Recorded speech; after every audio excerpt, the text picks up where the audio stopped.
All right, welcome physics students to 3.2 energy and work. We talked a little bit about this in class, but we're going to talk a lot about energy, and it's actually one of the most powerful lenses for you to analyze situations. To start with, there are three main types of energy we're going to talk about in this class. The first is called kinetic energy, and some of these might be familiar to you.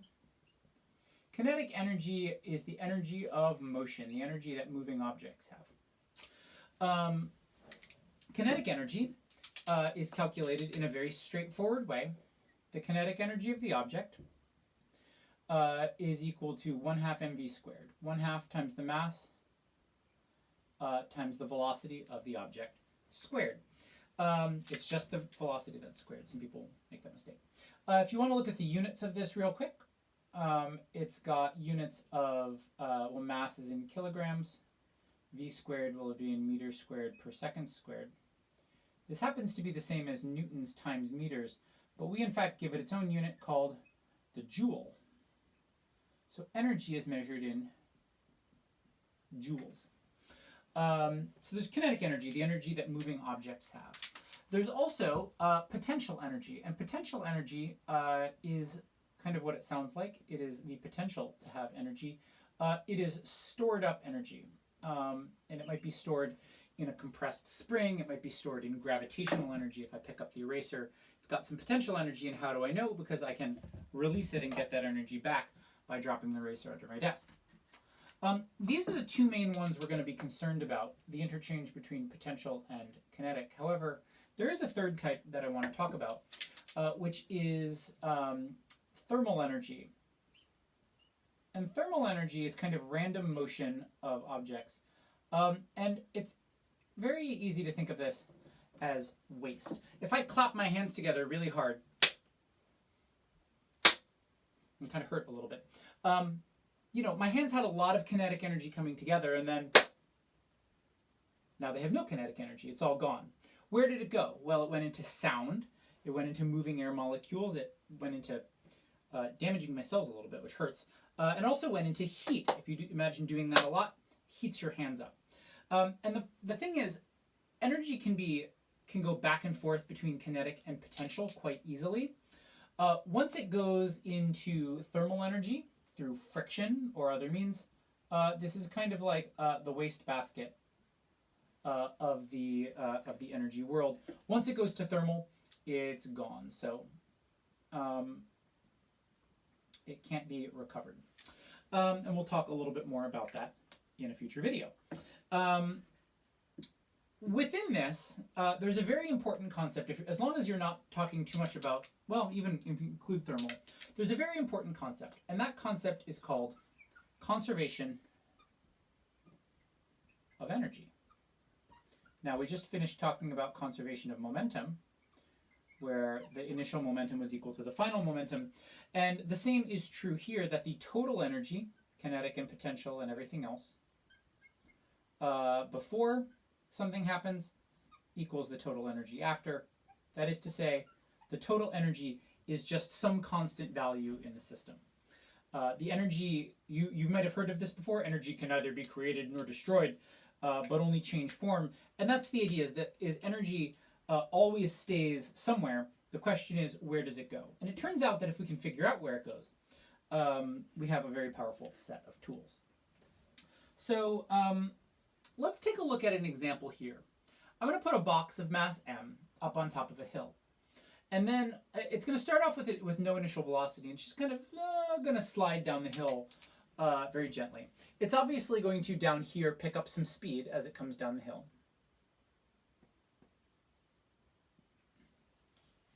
We'll call this point A, point B, and point C. It obviously picks up some speed at point B. It'll pick up some other speed. It'll slow down again going up this hill at point C, and then it'll impact the spring, and the spring will kind of bring it to a stop. And we want to ask ourselves a number of different questions about this. And for the moment, we're just going to ignore friction. Now, this is not necessarily a problem that we could not do before. But if you imagine doing a kinematics equation or forces with that hill and its kind of complex shape, you'd have to figure out exactly what all the angles are at every moment in time and all the forces, and it would be kind of a pain. So instead, let's take a look between A and B and see if we can figure out what's happening. Where did the energy go? So at point A, what kind of energy do we start with? Well, we clearly don't start with any kinetic energy because we're not moving. However, we do have some potential energy. And so this is the first moment where we need to ask ourselves, well, how do we calculate potential energy? There's actually many different potential energies that we'll deal with.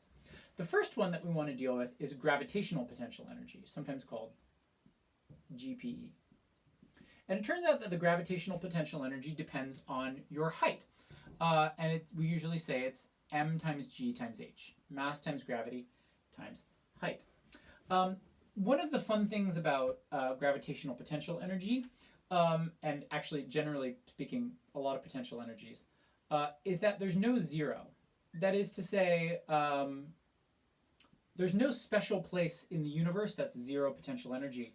And so in fact what you're usually free to do is you are free to set zero wherever you like.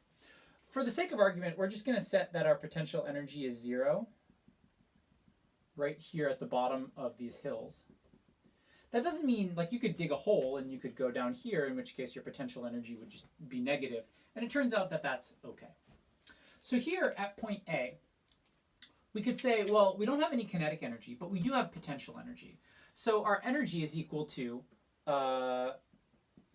just mgh at point A. At point B, we are now down to that potential energy equals zero. We've lost all of that potential energy.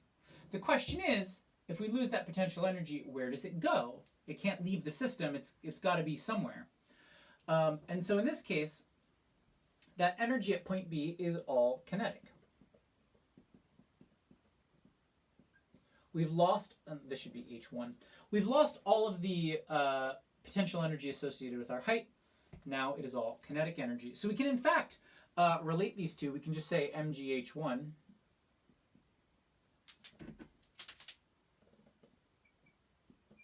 mgh1 equals 1/2 mvv squared. You'll note that I've got two m's in here. Boop, boop. And so those go away. I multiply by 2, and I get that my velocity at B is root 2g h1. And this is actually a very common little result we'll see. We'll see root 2g h's all over the place. And what's nice about this is we didn't have to do kinematics. We didn't have to involve time. We didn't have to do any of the picking our equation. We just said, well, potential energy turns into kinetic energy, and got the velocity right away, which I think is pretty cool. If we instead want to talk about C, at C we have a mix of different things.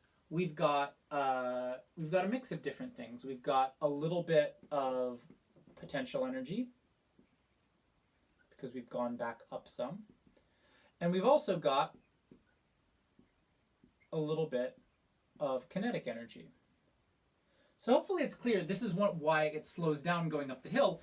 Some of that kinetic energy bleeds away into potential energy. Now, if I want to figure out the velocity at C, I can, if I want to figure out the velocity at point C, I get my pick, right? I can compare my energy at C to any other point. Because remember, the total energy should stay the same. So the question is, what do I want to compare it to?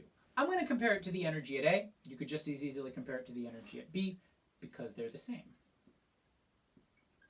mgh1. So what I'm going to do is I'm just going to I'm going to get rid of all my m's first of all. Boop, boop, boop, goodbye. And I'm going to, 1/2 vc squared equals g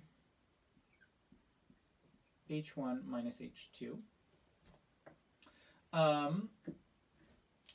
And so what I'm going to get is vc squared equals 2g, and I'm just going to call this delta h, or vc equals root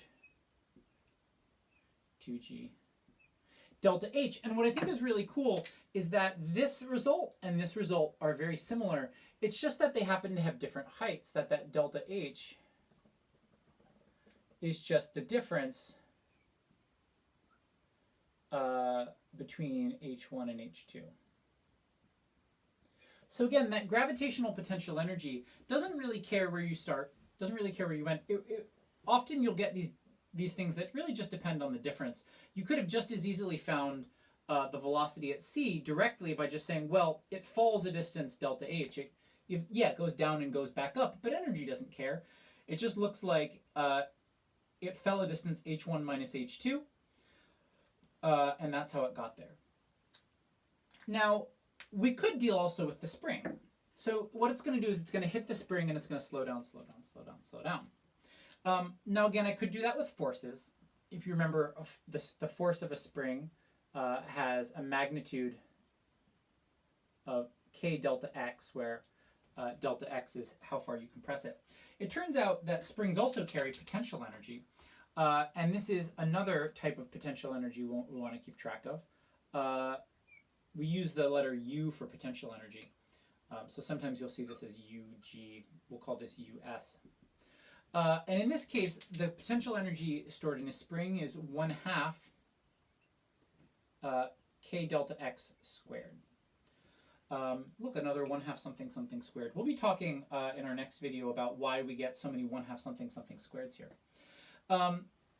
So this tells us how much energy is stored in a spring. Well, if that box collides with the spring at a speed vc and slows down, slows down, slows down, stops, we could easily figure out how much does the spring compress by just setting the kinetic energy of the box.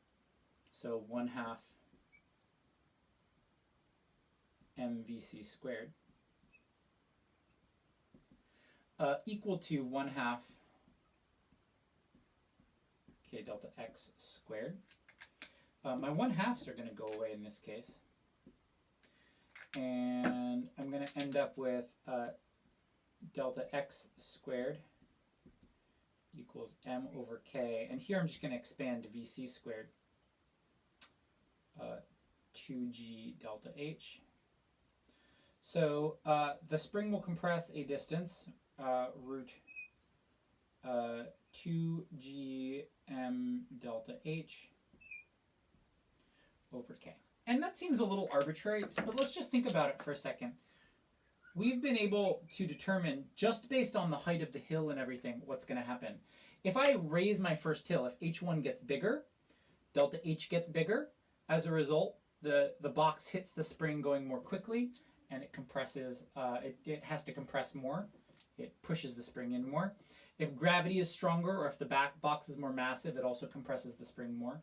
If k gets bigger, if my spring gets stiffer, it doesn't compress as much. And what I like about this is I've been able to do this very complicated scenario of the box going down, coming back up, compressing a spring, all just with one equation. Energy in equals energy out. Energy in equals energy out. And that is the core of conservation of energy. So in our previous unit, we talked about momentum. We talked a little bit about what forces can do over time, right? We talked about how applying a force over a certain time gives you a change in momentum, and we called that impulse. I want to talk about a different quantity today, which goes by the name of work. And so work is something that's going to change energy. So let's talk about, here I have a box of mass m, and let's just say it's sitting there. How could I change its kinetic energy? How could I give it some kinetic energy? And you might say, well, very logically, Mr. Bates, you can push it. You can apply a force to it. All right. So I'm going to apply a force to it. And for the sake of argument here, I'm just going to say, we actually don't know if the force is constant or not. It might be changing, it might be bigger or smaller, but I'm going to apply a force to it. I'm going to keep applying a force to it, and sometime later, now the box is over here, and now it's got some velocity, and apparently it's changed size, and we're still applying a force, and we're still applying a force, and we're still applying a force. We're pushing it along. All right, so we're going to start, let's figure out what is the effect of this force on the boxes energy. And we're going to start, as you might expect, with our good old F equals ma. F equals ma. Now in this case, I'm still, just like I did before, I'm going to write it as m dv dt. But now I'm going to apply a little bit of calculus magic. And I'm going to apply something called the chain rule. So let's look at this derivative dv dt, right? Velocity changing with time. Well, hopefully it's clear. My velocity is also changing with the position, right? My velocity at x equals 0 is different from my velocity at x1 and x2. My velocity is changing with position. So I'm going to apply the chain rule and say, well, how my velocity is changing in time is the same as how is my velocity changing in position times how much is my position changing with time. dv dt is the same as dv dx times dx dt. And you are absolutely not wrong if you're like, oh yeah, I can cancel the dx's, it's like a fraction. It actually very much is like a fraction.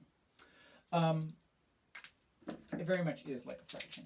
So I can write this as m still hangs out here, times dv dx times dx dt. And now here's where I want to stop and observe. Dx dt is a quantity that I know by a different name. This is just v. So we can write this as mv dv dx. Now I'm going to do the same thing I did before, and I'm going to kick the dx over to the other side. So I end up with f dx equals mv dv. This is a separable differential equation, and I'm going to integrate it. I'm going to integrate it from some starting position to some final position on this side.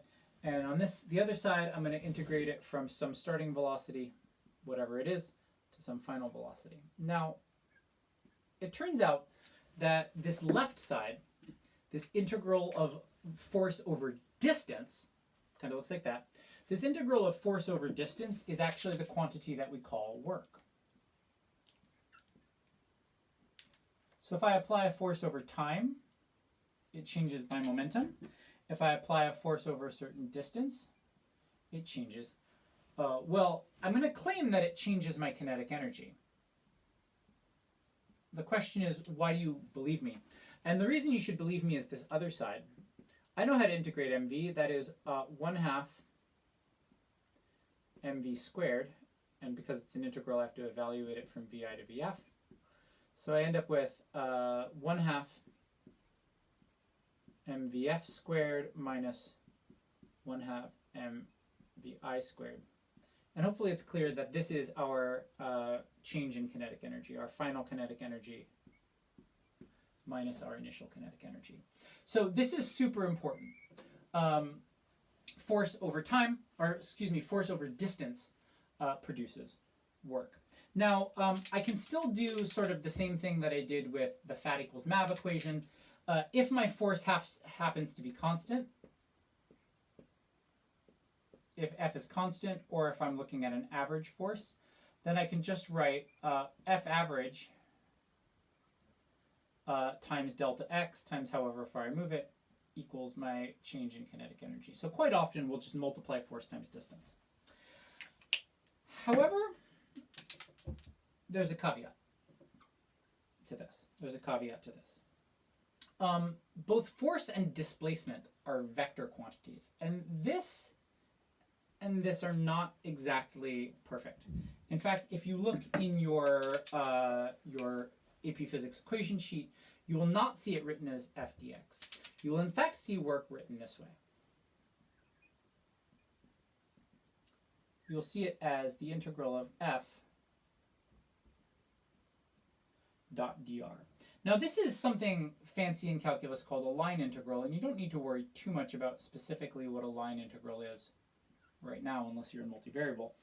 But what this is actually accounting for is the idea that what if our force is not perfectly aligned with our movement? So, for instance, what if I have a box and I'm pulling it with a force F at some angle. Clearly, only some of that force is going towards accelerating the box. Assuming I'm not pulling hard enough to get it off the surface, I'm just kind of dragging it along. Clearly, some of that force is being wasted in the vertical direction. And so the only part of the force that really matters here is going to be the component in the direction of our motion. So this little dot does mean times, but it's actually a very special thing called a vector dot product.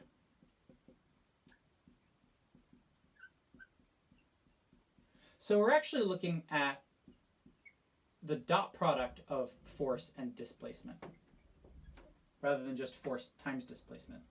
And you can look this up on your equation sheet. What a dot product is it actually is equal to the magnitude of the force, the magnitude of the first vector, times the magnitude of the second vector, times the cosine of the angle between them. First of all, hopefully it makes sense why there's cosine. In this case, what's the component in the direction of my displacement? Let's say that this displaces a distance x this way. Well, this would be f cosine theta times x. So sometimes the way that I like to write this is I like to write this as the parallel component of force, the component of force that's parallel to our motion, times delta x. This cosine theta has a couple really important factors here, right? Because there's three main cases for cosine, right? If our angle is less than or equal to 90 degrees,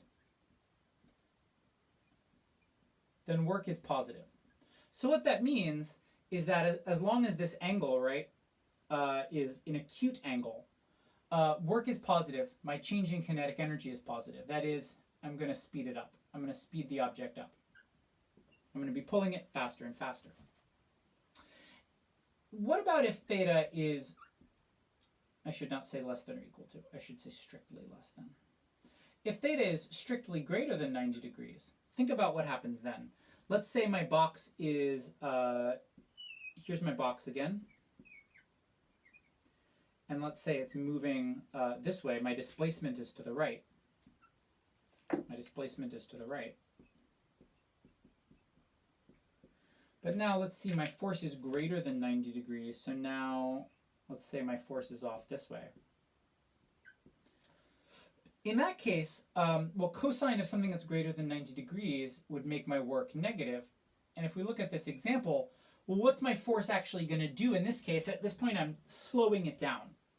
I'm slowing it down. So I could have positive work to speed it up. If my force is opposite my displacement, I can have negative work to slow it down. And the last possibility is theta exactly equal to 90 degrees. And if my theta is exactly equal to 90 degrees, cosine of 90 is nothing.